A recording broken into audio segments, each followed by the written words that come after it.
Hey, welcome to today's live broadcast. Today we're going to be talking about intermittent fasting and stress. And we're going to talk about this from the standpoint of approaching intermittent fasting from maybe a point in your life where you're already feeling like you have some added stress, and then what intermittent fasting can do to your body if you're not managing your stress well, and how to avoid that, and maybe how intermittent fasting can be the thing that will help you reverse the stress that your body is holding on to. So we're going to cover it all here today. Welcome. My name is Diane Parham. I am the creator of the Intermittent Fasting for Today's Aging Woman course, as well as the Midlife Mindset Shift course. We have a course starting on Saturday, August 7th. If you haven't already registered and you're looking to jump in with us, now is a great time to do that. Registration will close tomorrow afternoon. So you want to make sure that you either get on my email list so I can email you to remind you, or you get yourself registered sometime between today and tomorrow. Okay, so let's get started with talking about stress. So there is a lot of information out there about intermittent fasting and stress. And the thing that I always like to say about what we're looking for on the internet, right, in terms of what it is that we want to do to settle our own mind about things, is all you have to do is look long enough and you're going to find what it is you're looking for. So if you're that kind of person that feels anxious about intermittent fasting and your search is in pursuit of all the warnings to justify like maybe why you don't want to pursue a thing, you're going to find the answers to what it is you need to satisfy in your mind. So today I want to talk about a different approach. I want to talk about why it is you're interested in intermittent fasting in the first place, right?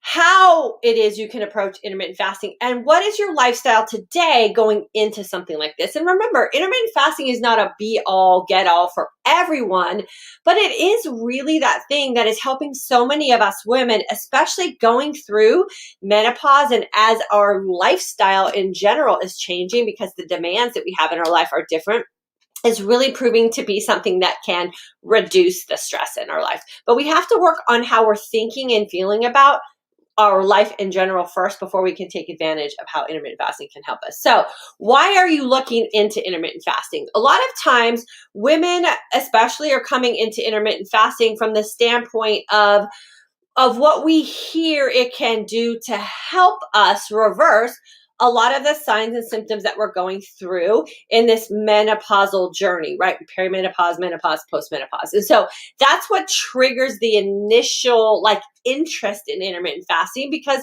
a lot of us are frustrated with the weight gain that we tend to experience, or the fat accumulation. For me, it was the pre-diabetic state and the foggy brain. And so I was looking for something to reverse that.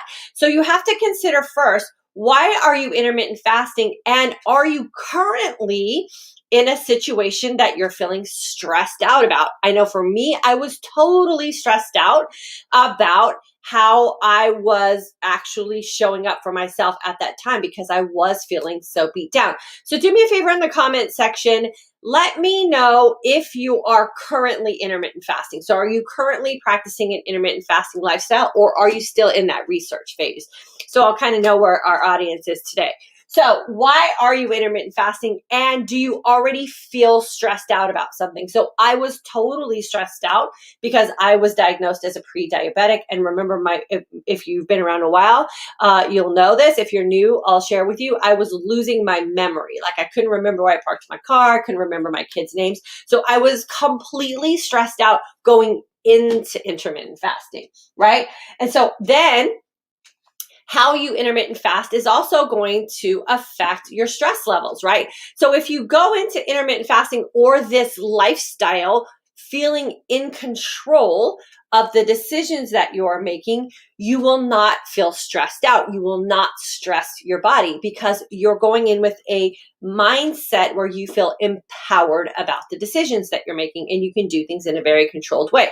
The beautiful thing about intermittent fasting is that it's not extreme. It is a very controlled lifestyle that you get to pick, right? You decide how long you fast and how well you feast. And for a lot of us who are working out, how smart we train, right? So it doesn't have to be an extreme lifestyle that you're choosing to live. So how you IF will determine how stressed out you feel, or how stressed out your body is going to respond to the decisions that you're making.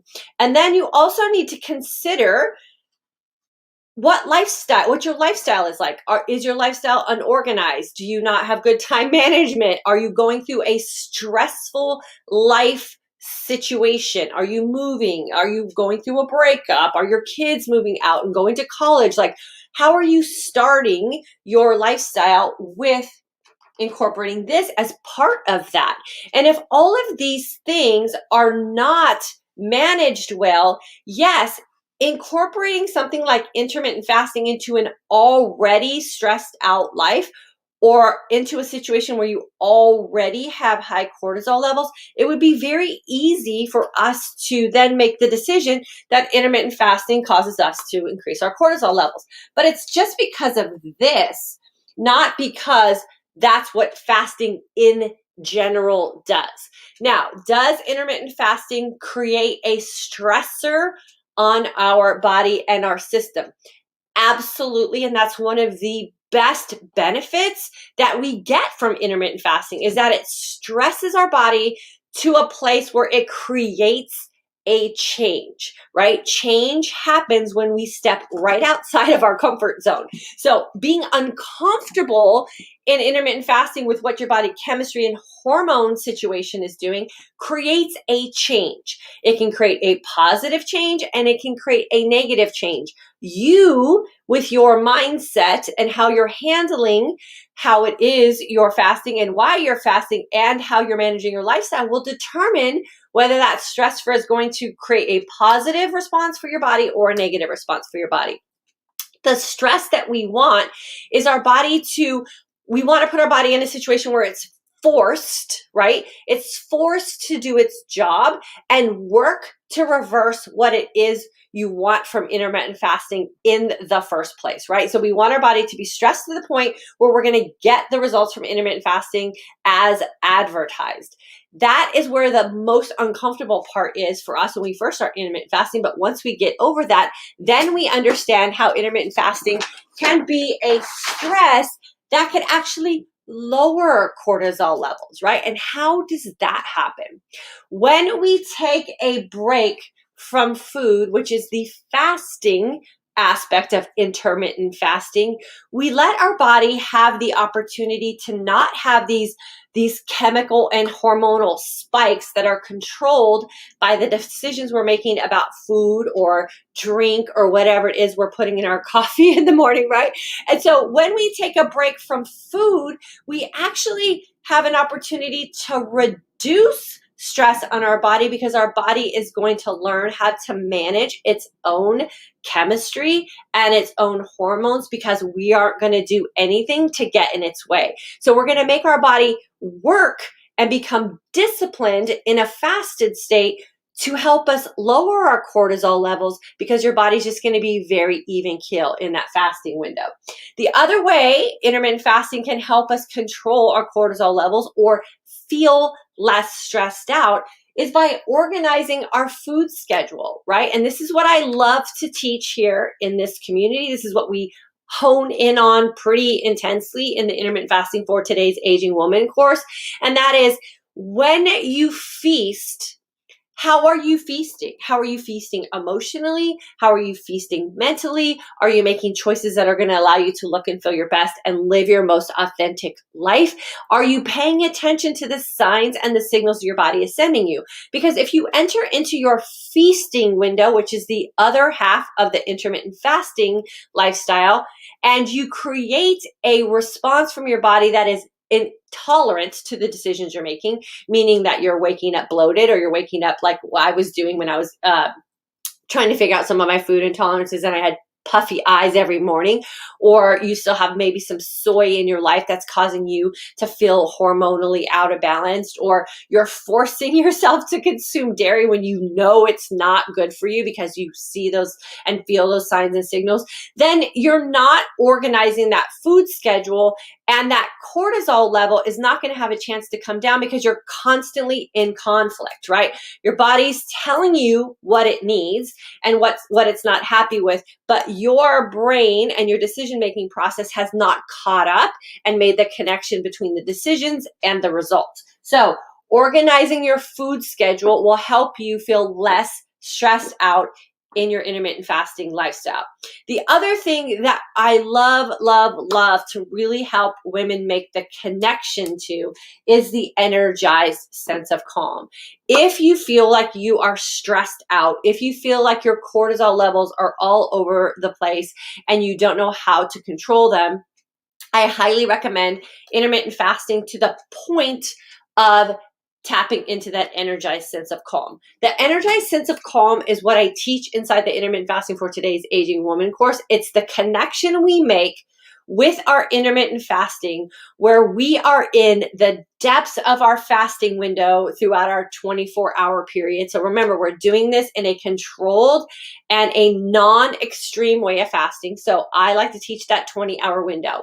When you're in the 20-hour clean fast and you are chilled out, yet you have the energy and the mental clarity and focus to just scream through your day and get all the things done that you need to get done, and you don't feel amped out, that's when you know that intermittent fasting has actually created a non-stressful situation in your body, and you can actually help your cortisol levels balance out with intermittent fasting, right? So how you enter into intermittent fasting, why you enter into intermittent fasting, and the lifestyle you're currently living are huge contributors to why you will have cortisol levels completely out of whack when you're intermittent fasting. It always comes down to the lifestyle choices that we're making and how we think and feel about a situation. If you want to believe that intermittent fasting is going to cause negative stressors on your body, then you are 100% correct in that, because you believe it and that's what happens. If you really want to tap into the amazing benefits that intermittent fasting can provide for you, anti-aging wise, health wise, weight loss wise, time management wise, and really help you with your mental clarity and focus, then you're right too. It will help you with that. It all is determined by how we as the individual approach this lifestyle, how we manage our life, and how we manage our thoughts, so that the decisions we make will actually lead us to what it is we say we really want. If you're saying you're stressed, you will really be stressed. If you're saying you want to manage your stress, then you will also be able to have the opportunity to manage your stress. So the language we use, how we approach things are really going to determine what happens with this hormone right here. And we have more control over that than we think. And we have more control over it than a lot of people are wanting you to believe for yourself as an individual person, because they want to sell you something that's going to control it as opposed to you controlling it for yourself. So let's think about how stressed out we're feeling. Let's think about how much control we have over that, and what are the thoughts that are going through our head, and what are we believing about this? Do we believe it can help us, or do we believe that it's going to be a negative for us? And whatever you choose to believe is the result that you're going to get from this lifestyle for sure. So just a reminder, our class starts on Saturday, August 7th. If you want to get registered, today and tomorrow is the time to get that done. At the bottom of the screen here is the URL to go to get yourself registered for class, or always feel free to message me. I will help you get in as well. And let's see what we got here in the comment section from you guys today in our broadcast.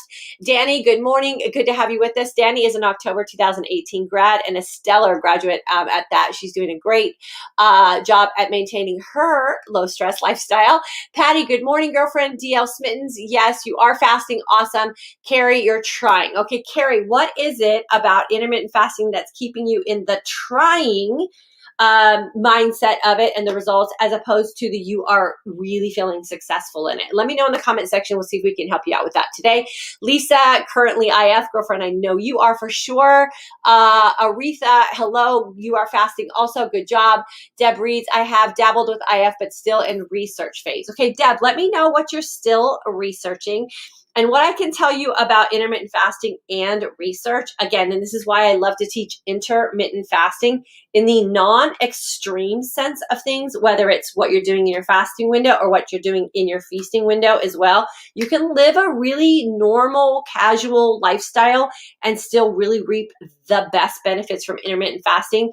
Is research on you. Start playing around with fasting protocols and things that you're doing in your feasting window. You be your own research project, because I promise you, if you're relying on other people's research findings to convince you that intermittent fasting is good for you, you're going to spend a lot of time confused, and then you're going to be hemming and hawing whether it's the right thing for you or not. Just give it a try. It's really easy to jump into, especially within that 24-hour intermittent aspect of things.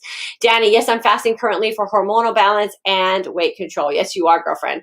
Carrie, based on your notes on the board, are you saying that IF will increase cortisol? No, I'm saying that intermittent fasting can increase cortisol if you believe that it does. And if you go into intermittent fasting with extremes, if you go into intermittent fasting without thinking about what you're doing, if you already have a stressed out lifestyle and then you implement something on top of the stressed out lifestyle and you approach intermittent fasting from a stressed point, it can absolutely raise cortisol levels. So what you want to do is go into intermittent fasting with the approach that you're going to control your cortisol levels, and ask yourself, why are you stressed out in the first place? Like, why are you going into something feeling stressed out? And can you use something like intermittent fasting to help you control the stress?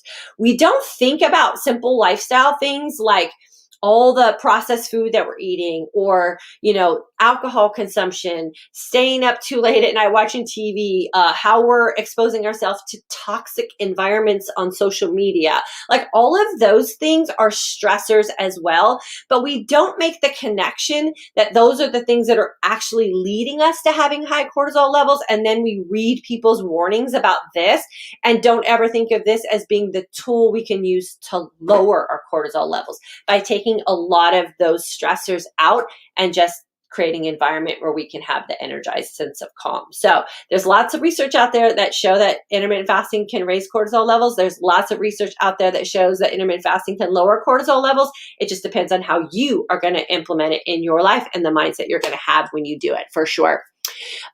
So don't take away from this little conversation that I said that intermittent fasting will raise cortisol levels. That's what I'm not saying. I'm saying you have a choice about how you manage your own hormones. Cortisol is one of those hormones. You have a choice about how it is that you're going to manage it in your own life, in your own body. And are you going to use this as a means to raise it, or are you going to use this as a means to lower it? You're the one that's going to make that decision, for sure. Patty, intermittent fasting gives me a sense of calm. I have 20 hours to 22 hours daily. I love this lifestyle. Of course, I don't miss a memory-making moment. I live authentically. Yeah, for sure. And Patty's a recent graduate of our course as well. Jocelyn, good morning. I am currently fasting and really enjoying it. Fasting 20 hours, feasting 4. Yes, girlfriend. Make sure you're looking for that energized sense of calm throughout your day as well. Jane, good morning, girlfriend. Renee, good morning. Good to have you with us as well. Carrie, and when I eat after fasting, I need to be close to the bathroom. Okay, so Carrie, that's what I call a sign and symptom of something that you're doing within your feasting window that's causing your body to reject what it is that you're putting into it. So pay very close attention to how you're breaking your fast and start making some switches within there. Something's going on in your body that's causing that to happen. The other aspect of that result when you start fasting, and a lot of us I went through it temporarily myself, was just the cleansing aspect of kind of getting your digestive tract cleansed out. And then once you kind of rebalance things, then things will go back to normal. But I would really pay attention to what you're breaking your fast with and start asking yourself a lot of questions like, Why is it that I have to be close to a bathroom when I break my fast? I don't have to anymore, but there was a season in the very beginning when I did, and a lot of it had to do with listening to other people's advice about how I should break my fast that was not working for me. So pay attention. That's your body speaking to you. Listen to it loud and clear and make the changes that you need to make for sure. Okay, let's see. Where did I stop? Carrie, could IF increase anxiety and panic attacks? IF doesn't increase anxiety and panic attacks. How you feel and think about your intermittent fasting lifestyle can, in fact, create anxiety and panic attacks. So a lot of it has to go back to how we're managing our own mind, right? And so manage your mind around it and create statements for yourself that are going to make you feel calm about it and understand that this is going to be the thing that's going to serve you, and you can actually lower your anxiety and your panic attacks by just having a controlled life. I think that's the number one thing that I personally love about intermittent fasting is my life feels more in control. I'm not constantly chasing down food. I'm not stressed out about counting calories. I'm not stressed out about, creating the calorie deficit that we all ran for so many years. I'm not stressed out about what's right or wrong. I just live my life very authentically. I take advantage of nice long fasts. I take advantage of listening to the signs and signals that my body has sent me in my feasting window, and I have just drilled down my nutrition to what works for me now. Zero anxiety about that aspect of my life. And so that's where it can really, really help you if you already feel like you have anxiety and panic attacks, is it's going to help control all of your hormones and just give you a balanced sense toward your day. So hopefully that helps you with that for sure. Jackie, good morning, girlfriend Renee. I've got the fasting down. It's the feasting window, but I'm struggling with. Okay, Renee, ask yourself, why are you struggling with the feasting part? Like, what is it about the choices that you're making that's making you feel like you're struggling? Because nutrition, in the aspect of nutrition and feasting to provide nutrients from our body, is very, very common sense, right? It's the industry, it's social media, it's getting free one-off information from people that's making feasting so confusing. What is it that your family enjoys feasting on? What do you have access to in your local area? What budgetary guidelines do you use to purchase food? Then you go back to one ingredient foods, the basics we've all been taught, shopping the perimeter of the grocery store. If you're eating animal protein, trying to find the best quality animal protein you can, not being worried too much about meeting macro requirements. I'm going to do a video over the next couple of weeks about why macro counting is not for everyone. And so just go back to common sense and just realize that food's not bad, right? We categorize food and ourselves with food as bad or good. We are not bad or good because of food choices. Food choices are not, in the true sense of what they are, good or bad. They're just decisions. You make a decision. How did your body respond physically? Are you getting any negative side effects from it? How do you feel about that emotionally, the decision that you made? And then are you getting that energy and the mental clarity and the joy out of the food decisions you're making? If you are yesing all of those questions, then the food decisions you're making are working for you, especially if you're getting the results that you say that you really want. Where we mess ourselves up and create the struggle with feasting is when we make decisions based on what we want in an emotional moment, and those emotional decisions about food don't lead us down the path to what it is we say we really want. What we want in the moment is fleeting. What we want in the moment are the decisions that are going to keep us from what we really want, because what we really want takes time to achieve. Most of us aren't patient enough to make the decisions consistently over time based on what we really want. So simplify the feasting process and gain control about the decisions you're making, and you won't feel frustrated about your feasting window. And then take vocabulary like good food out, bad food out, good me, bad me, stress eating, like all those things are causing you to feel unsuccessful with your feasting. Take all of that out and start with a clean slate. What foods make me look and feel my best? What foods work with my family? What is it that I really say that I want? And answer your food decision making process based on those things right there. That will help a lot. Carrie, I love to plan and prepare meals for my family who are not IF. Awesome. That's great. If you love to prepare food for your family that are not intermittent fasting, and that brings you absolute joy because that's what you do, that's like your love language, then enjoy that for exactly what it is, that being your love language. And if you feel like it's keeping you from getting the results you want, you have to ask why you're letting that happen for sure. Nancy, can you have supplements during your fast? You can have anything you want during your fast. You have to make this clarification for yourself though. Is taking my supplements during my fast going to help me get to what I say I really want? And then you have to be very clear on your supplements, what they're doing, why you're taking them, and what ingredients are in your supplements. Make sure you're very clear on the ingredients in your supplements. There are many vitamin C's out there that are full of corn fillers and soy lecithin and wheats and all kinds of byproducts that are not going to serve you well in the middle of a fast. Remember, if you take your supplements in the morning, you're in the depths of your fasted state, like the very midpoint. I personally would not risk breaking my fast at the midpoint of my fast when I'm just starting to really reap the benefits of what fasting does for me. I would move them toward the end for sure. That's a personal decision you have to make for yourself, but I would make sure you're very informed about your supplements first.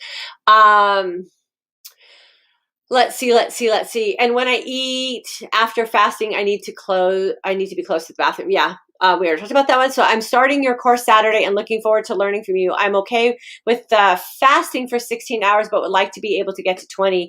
It's the feast I'm having trouble with. Deb, we'll deal with all of that in class for sure. Carrie, yes, you're welcome. Dawn, good morning. Carrie, when do you think is the best eating window, morning, afternoon, or evening? Okay, intermittent fasting window, 2 windows. A fasting window and a feasting window. The most successful time to fast is when you will be the most successful at fasting, right? There's all kinds of studies and things that are out there so people have things to talk about.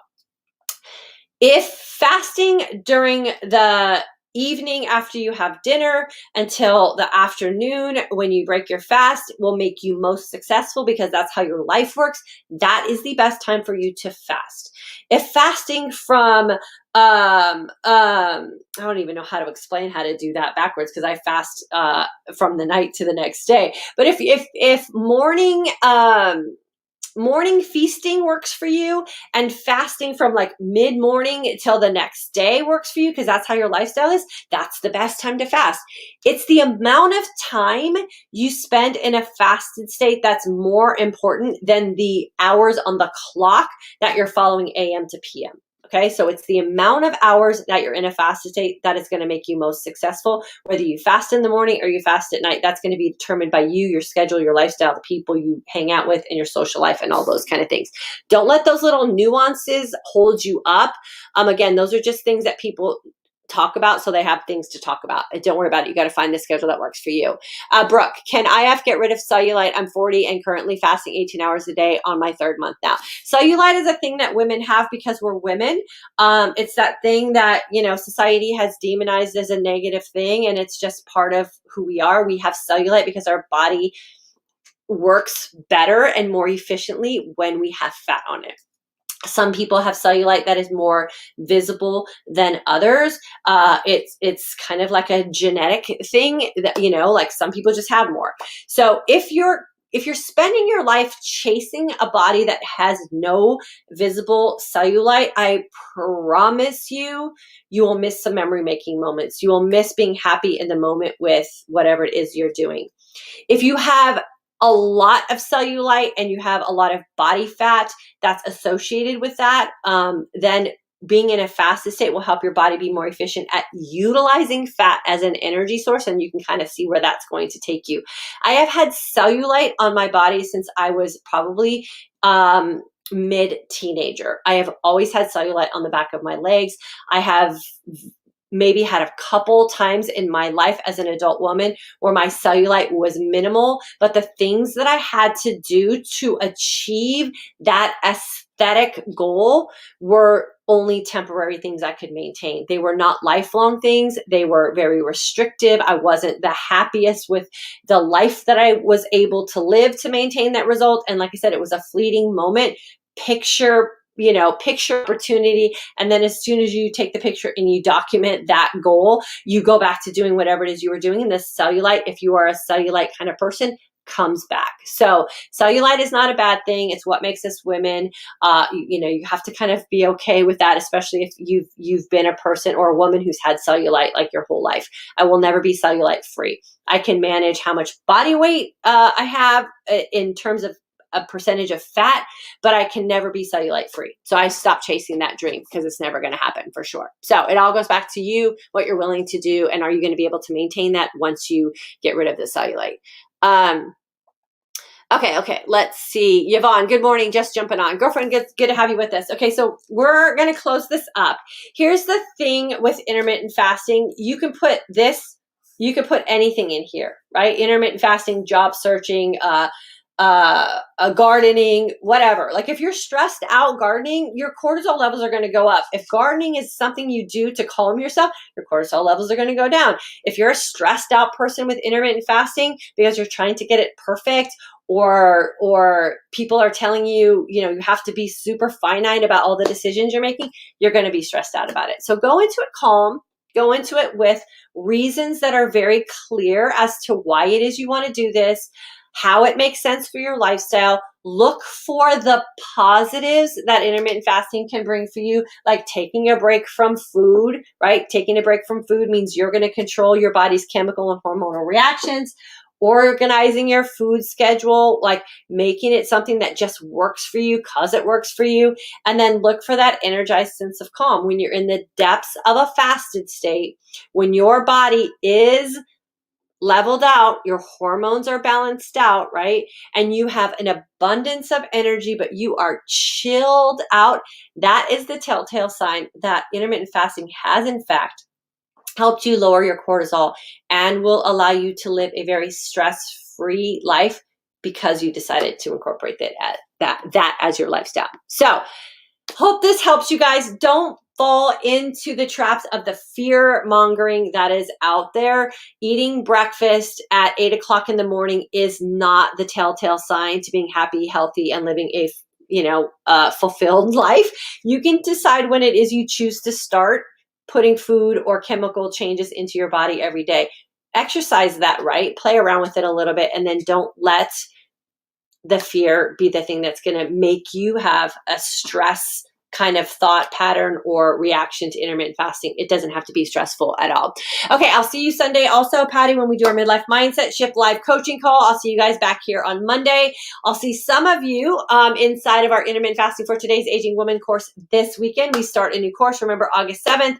Friday is the last day to register. Please email me if you want to get in, or click the link that's scrolling on the bottom of the screen. We'll get you into this course for sure. Have a great weekend, you guys. And remember, we decide how stressed out we are. It starts with our mind and the actions we take because of the thoughts that we're having. Have a great rest of your day. Have a great weekend. I'll see you guys around.